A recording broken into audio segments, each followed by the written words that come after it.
Pittsburgh Steelers have some serious issues. And on offense, well, things don't look like they're getting any better. In fact, they look like they're getting worse. So there's two huge questions that everybody's asking. And while some or maybe most have given up on the first one, the second one is so hot right now that maybe there's a possibility.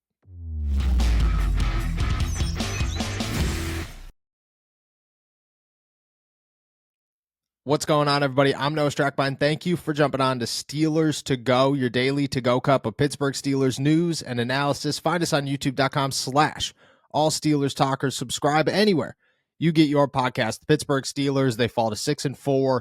Everybody's freaking out. It's finally time that maybe we have the conversation that it's time for Kenny to be put on the bench and for the Pittsburgh Steelers to look for alternative options at quarterback. And maybe he isn't the guy.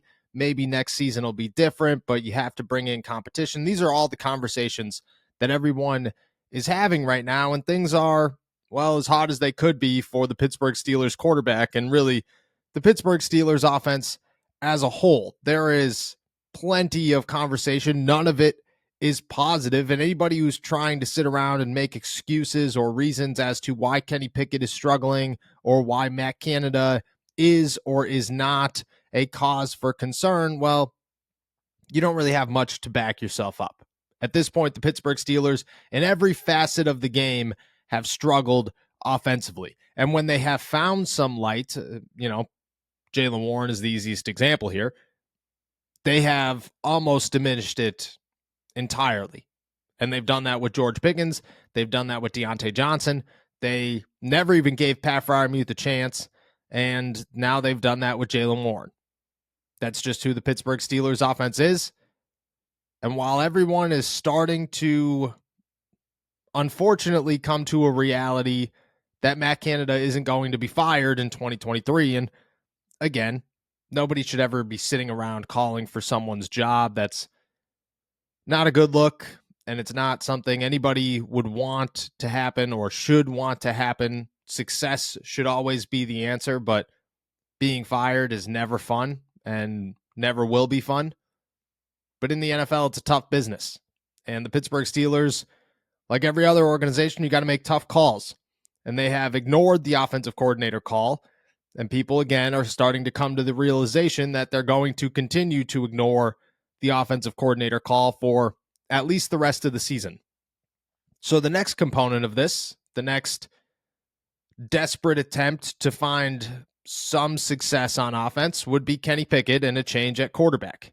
And the big question is, would the Pittsburgh Steelers actually consider or actually make a move to bench Kenny Pickett and go with one of their backups? Now, let's start with this. There is a very large growing support for Mason Rudolph to get an opportunity for the Pittsburgh Steelers, and I think I'm fully on board with this. I don't look at Mitch Trubisky as a better option than Kenny Pickett right now. I don't think that he could be trusted as a starting quarterback. I don't think he's shown anything in Pittsburgh that makes you believe in him as a starting quarterback. And in fact, the last time he's played, that was almost like the final straw.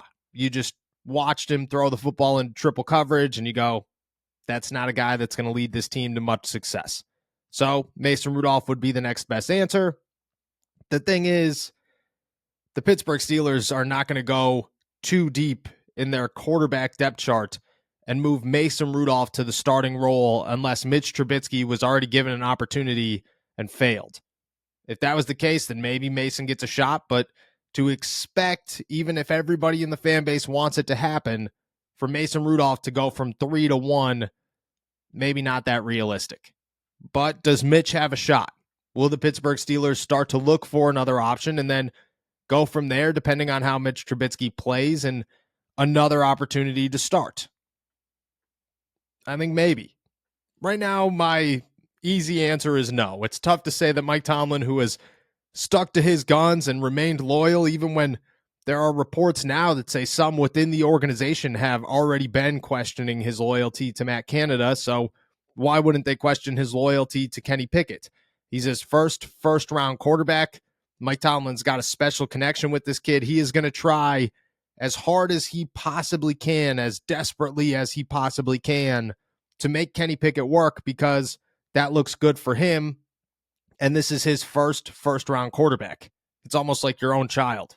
You selected this guy to be the next franchise quarterback. You want to look like you did something big there.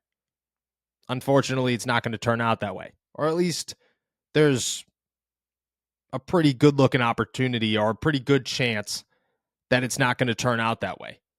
But for those who are sitting around and saying, well, the Pittsburgh Steelers don't make any change, why would they make change now? It's never going to happen. Let me walk you through some changes that the Pittsburgh Steelers have made this season that have been pretty significant. They eventually moved Joey Porter Jr. into the starting lineup. And while it took a while, they did make that move, and it was significant. Even if it should have happened earlier, it still happened. Broderick Jones was made the starting right tackle, and even if it was for a reason that Chuks Okorafor may have done to himself, I don't know.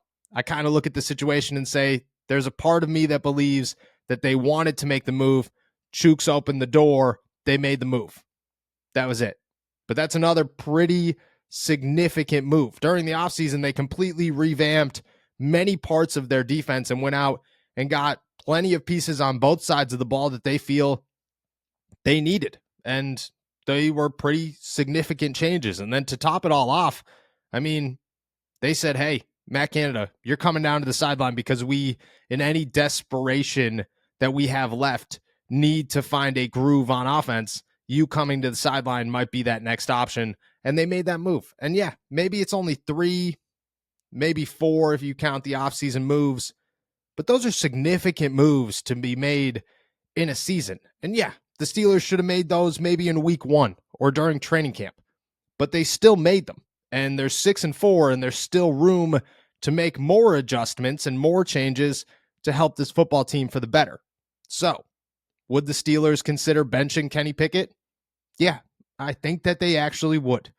I don't expect Mike Tomlin to come to a podium today and say, hey, yeah, Kenny's going to be maybe QB2, or we're going to open a quarterback competition this week and see what happens. No, I fully anticipate the Pittsburgh Steelers looking at the situation and saying, Kenny is our guy. We're sticking with our guy. They might as well be positive. Why would they stir any drama? Why would they do this or why would they do that? But in game, if struggles continue and nothing changes, that's when I think a move could actually happen. And it wouldn't be good for Mitch. He wouldn't look good at all in that situation. But the week after, you get a full weeks of practice. Maybe Mason Rudolph opens a competition there. I mean, anything is possible. And I don't know if either of those guys are a better option than Kenny Pickett. I truly, truly don't. But I do know that both of them have won in the NFL and have done much more than Kenny Pickett has done to this point in his career. That's enough for me. And it should be enough for almost any other Pittsburgh Steelers analyst or fan or member within the organization. Sometimes it's just about taking a guy who you know could succeed in the NFL to some degree and say, all right, we need anything we can get because what we're working with right now isn't working. I think it's a possibility. I think the Pittsburgh Steelers have made significant changes throughout the season that have had positive impacts, and Mike Tomlin is as stubborn and loyal as they come in the NFL, and I think it's to a fault most of the time, but in some situations, he eventually backs himself into a corner where he realizes he must make change. The quarterback situation, it could be coming. Do I expect it to happen today? No. Do I expect it to happen this week? No. But if Kenny goes into Cincinnati and struggles again, maybe. And at that point, the Steelers just take it in stride and see what happens. But don't rule out a quarterback change. And don't shut the door on one, even if Mike Tomlin goes to his weekly press conference and says no. Anything could happen, and the Pittsburgh Steelers, like we all know, they're going to keep most of those things in-house, and if they're having real conversations, they're not going to get out until they need to.